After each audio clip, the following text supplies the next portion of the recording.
इस देश में लोकतंत्र को सरेआम चौराहे पर शर्मसार किया जा रहा है, मगर ना चुनाव आयोग अपने कुंभकर्णी नींद से जाग रही है और भारतीय जनता पार्टी तो उस पर तो कोई काबू ही नहीं है ना दोस्तों।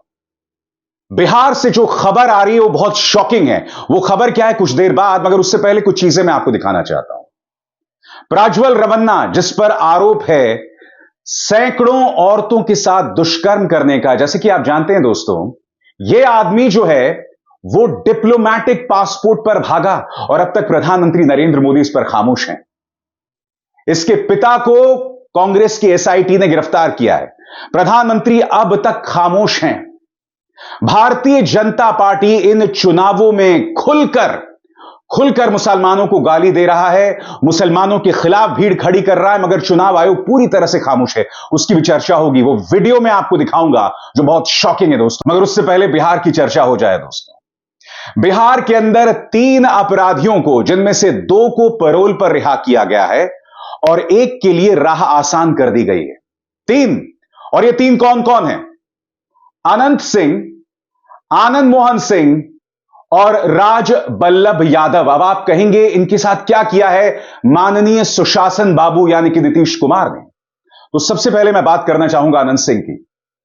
तस्वीर देखिए दोस्तों, आज सुबह की तस्वीर है। आप देख सकते हैं कि उनके जो समर्थक हैं वो जश्न मना रहे हैं और खबर क्या है कि अनंत सिंह को सुशासन बाबू नीतीश कुमार ने 15 दिन की पैरोल पर रिहा कर दिया है, इसीलिए उनके जो समर्थक हैं वो जश्न मना रहे हैं। अब आप कहेंगे क्यों रिहा किया गया है? तो मैं आपको एक तस्वीर दिखाना चाहता हूं। इस तस्वीर से सब कुछ स्पष्ट हो जाता है। पूरे स्क्रीन पर देखिए। एक तस्वीर है अनंत सिंह की, दूसरी तस्वीर है मोकामा से विधायक नीलम देवी की और तीसरी तस्वीर है राजीव रंजन उर्फ ललन सिंह, जो कि मुंगेर लोकसभा सीट से अपनी किस्मत आजमा रहे हैं। अब आप कहेंगे कि यह तस्वीर मैं आपको क्यों दिखा रहा हूं?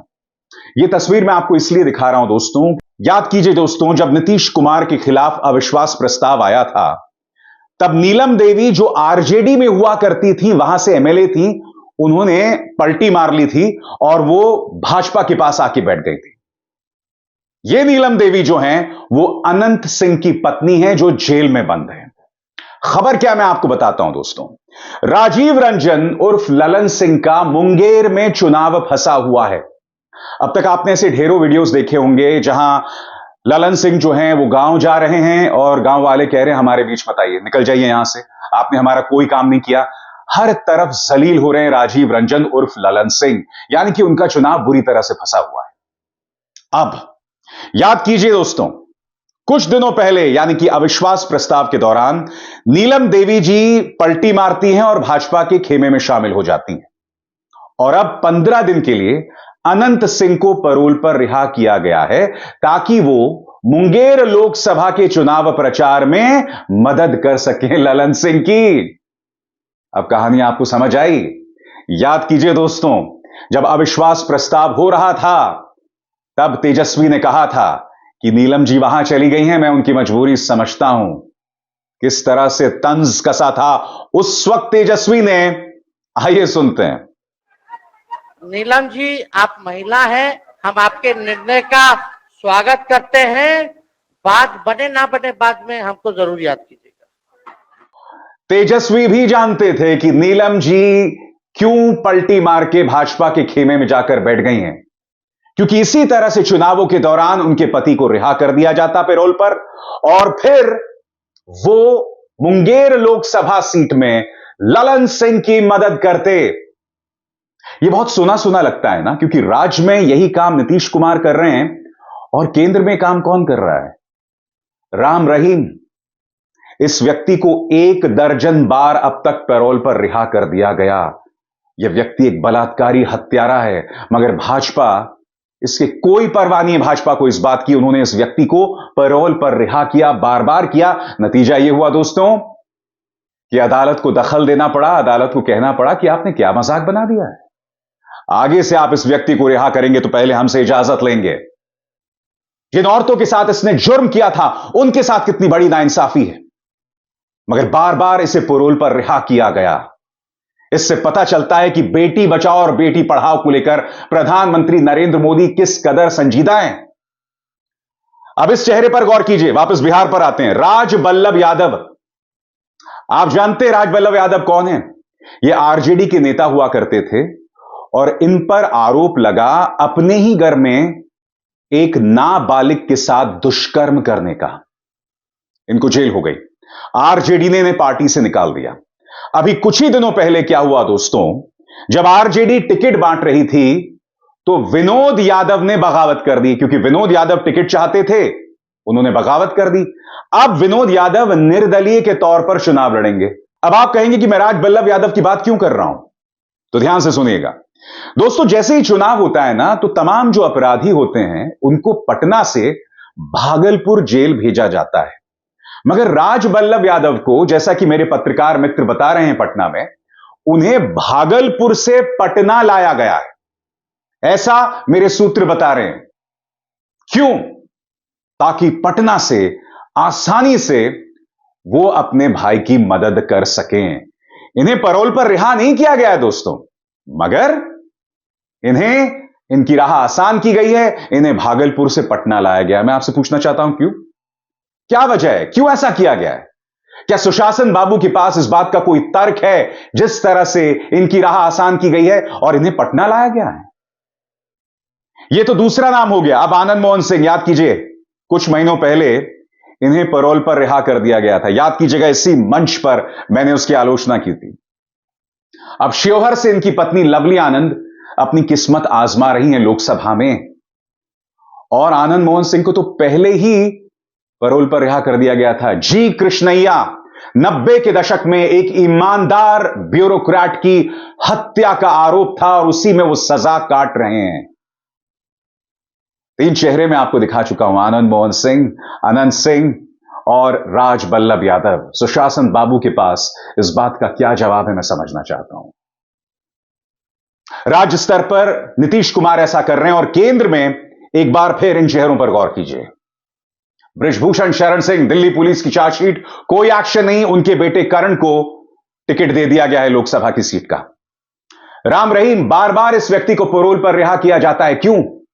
प्रज्वल रवन्ना, इस मामले में तो उल्टा चोर कोतवाल को डांटे। अमित शाह कांग्रेस सरकार पर दोष मढ़ रहे हैं इसका, जबकि यह व्यक्ति प्रज्वल रवन्ना जो है वो डिप्लोमेटिक पासपोर्ट पर भागा है। अब मैं समझना चाहता हूं ऐसा क्यों, ऐसा क्यों? शॉकिंग यह है दोस्तों कि पैरोल पर रिहा किया जा रहा है अपराधियों को, मगर चुनाव आयोग पूरी तरह से खामोश है। मैं आपसे समझना चाहता हूं, आजकल चुनाव आयोग की भूमिका बढ़ गई है, मगर मुख्य चुनाव आयुक्त राजीव कुमार कुंभकर्णी नींद क्यों सो रहे हैं? और आज राजीव कुमार ने साबित कर दिया है कि चुनाव आयोग के इतिहास में आपका जो काम है वो किसी काले धब्बे से कम नहीं है। अपराधियों को पैरोल पर रिहा किया जा रहा है, आप खामोश है। अब जो मैं आपको वीडियो दिखाने वाला हूं ना, बहुत शॉकिंग है। भारतीय जनता पार्टी का जो कर्नाटक विंग है, उन्होंने एक बहुत ही आपत्तिजनक वीडियो बनाया है, एक एनिमेशन वीडियो बनाया है। मैं आपको वीडियो दिखाऊंगा दोस्तों, जिसमें आप देख सकते हैं, दिखाया जाता है कि एक घोंसले में कई अंडे हैं, अंडों में लिखा हुआ है SC ST OBC, यानी शेड्यूल कास्ट, शेड्यूल ट्राइब और पिछड़ा वर्ग। और फिर एक बड़ा सा अंडा डाला जाता है जिसमें लिखा होता है मुस्लिम। उस मुस्लिम वाले अंडे से एक मुसलमान, जाहिर सी बात है, निकलता है और वो बाकी अंडों को बाहर कर देता है। और जाहिर सी बात है, यहां से एक झूठ बोलना कि मुसलमान तुम्हारा आरक्षण खा जाएगा। मगर उससे भी बड़ी शॉकिंग बात, यह निहायत ही आपत्तिजनक है, मुस्लिम विरोधी है, मगर खुलेआम इस तरह का नंगा नाच, मैं माफी चाहूंगा आपसे, इस शब्दावली का इस्तेमाल कर रहा हूं, खुलेआम यह हो रहा है। यह वीडियो देखिए, फिर मैं उसकी चर्चा करता हूं।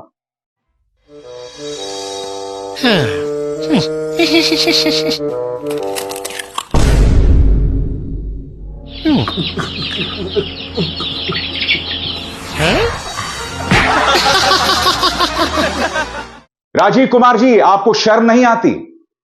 इस तरह से खुलेआम लोकतंत्र को शर्मसार किया जा रहा है, बदनाम किया जा रहा है, और आप खामोशी से देख रहे हैं।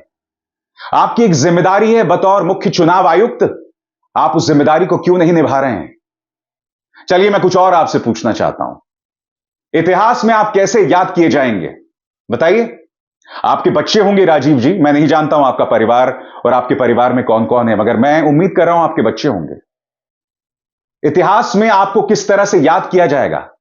आपके बच्चों के बच्चे आपको किस तरह से याद रखेंगे? क्या आपको इस बात की बिल्कुल भी चिंता नहीं है? आपने लोकतंत्र को सरेआम चौराहे पर शर्मसार किया है, बार बार किया है। यह वीडियो आपको तुरंत इस पर कार्रवाई करनी चाहिए। लगातार सोशल मीडिया पे इस वीडियो को लेकर बवाल किया जा रहा है, विपक्ष लगातार सवाल कर रहा है, मगर चुनाव आयोग पूरी तरह से खामोश है। विपक्ष अपनी शिकायतें लेकर जाता है, मगर उनका मजाक बनाया जाता है। आम आदमी पार्टी अपनी शिकायत लेकर पहुंची थी तो उनसे कह दिया गया था कि हम कोई एक्शन नहीं लेंगे, तुमसे जो मर्जी बन पड़ता है तुम करो। और अब यह वीडियो सामने आया है। यह कैसी संस्कारी पॉलिटिकल पार्टी है बीजेपी, जो प्राज्वल रवन्ना के लिए राह आसान करती है? यह कैसी संस्कारी पार्टी है? प्राज्वल रवन्ना को लेकर शिकायतें खुद हासन के जिला अध्यक्ष ने की थी, मगर उस पर कोई एक्शन जेपी नड्डा, अमित शाह या स्वयं प्रधानमंत्री ने नहीं लिया। उल्टा प्रधानमंत्री ने मंच पर खड़े होकर प्राज्वल रवन्ना के लिए वोट मांगा था। याद है कि नहीं? आप भूल गए? सुनिए फिर से। हासन लोकसभा से एनडीए के श्री प्रज्वल रवन्ना और मंड्या से मेरे मित्र एचडी कुमारस्वामी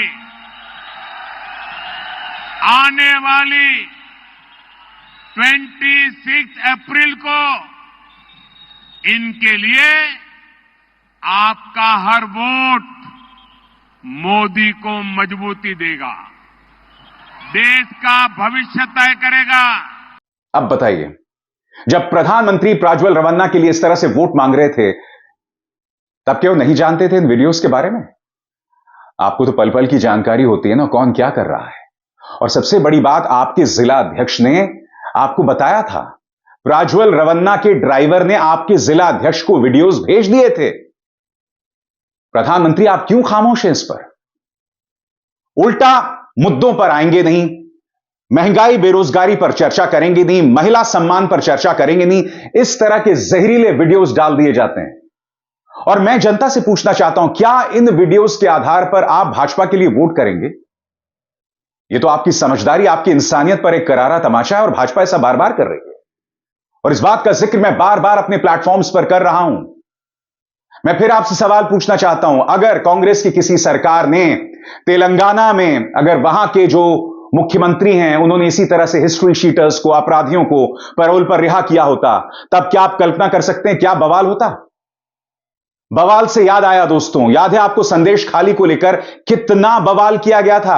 अब आप जानते हैं ना क्या खबर आई है दोस्तों?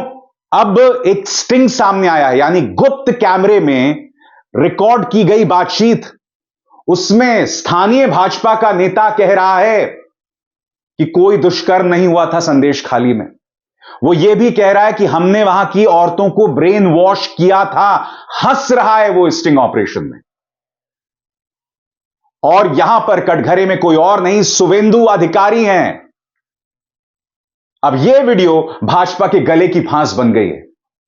हालांकि भाजपा कह रही है उसके जवाब में कि नहीं, उस पूरे वीडियो को, यह फर्जी वीडियो है, डॉक्टर किया गया है। ऐसा कैसे हो जाता है? जब आप कटघरे में होते हैं तो सब कुछ फर्जी, नकली होता है। इन तमाम सवालों का जवाब दीजिए, क्योंकि इसी तरह से प्रधानमंत्री नरेंद्र मोदी ने संदेश खाली का जिक्र टीवी 9 के अपने इंटरव्यू में किया था और कहा था कि देखिए बंगाल में औरतों के साथ क्या हो रहा है।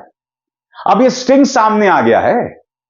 किसी भी भारतीय जनता पार्टी के नेता ने नहीं कहा कि इसकी फॉरेंसिक जांच कराई जाए, क्योंकि दूध का दूध पानी का पानी हो जाएगा। मैं तो कह रहा हूं चलिए इसकी जांच हो जाए। नरेंद्र तोमर के बेटे का जब वीडियो आया था, क्या उसकी आज तक जांच हुई है? जिसमें कथित तौर पर लेन देन की बात हो रही थी, बताइए ना। भाभी जी की बात हो रही थी, नरेंद्र तोमर का जो एड्रेस है उसका जिक्र किया जा रहा था। क्या उसकी कोई चर्चा, उसकी कोई जांच हुई? मैं आपसे सवाल पूछना चाहता हूं। ये सवाल है, इनसे भागिए मत। नीतीश कुमार से सवाल पूछिए कि 3 अपराधियों के खिलाफ नरमी क्यों, 2 को पैरोल और 1 के लिए रहा आसान। प्रधानमंत्री से पूछिए प्राज्वल रवन्ना पर इस तरह से दोहरे मापदंड क्यों? आखिर क्यों? जिन लोगों ने महिलाओं का अपमान किया, उन्हें बेशक आपने टिकट ना दिया हो, मगर उनके बेटे को टिकट दे दिया, जो कि करण सिंह के मामले में दिखाई दे रहा है। और अब संदेश खाली। ये तमाम मुद्दे भारतीय जनता पार्टी के चेहरे पर एक तमाचा है। मगर उससे भी बड़ी बात, जहरीले वीडियो सामने आ रहे हैं और चुनाव आयोग पूरी तरह से खामोश है। शर्म तुमको मगर आती नहीं। अभिसार शर्मा को दीजिए इजाजत। नमस्कार। स्वतंत्र और आजाद पत्रकारिता का समर्थन कीजिए, सच में मेरा साथी बनिए। बहुत आसान है दोस्तों, इस ज्वाइन बटन को दबाइए और आपके सामने आएंगे ये 3 विकल्प, इनमें से एक चुनिए और सच के इस सफर में मेरा साथी बनिए।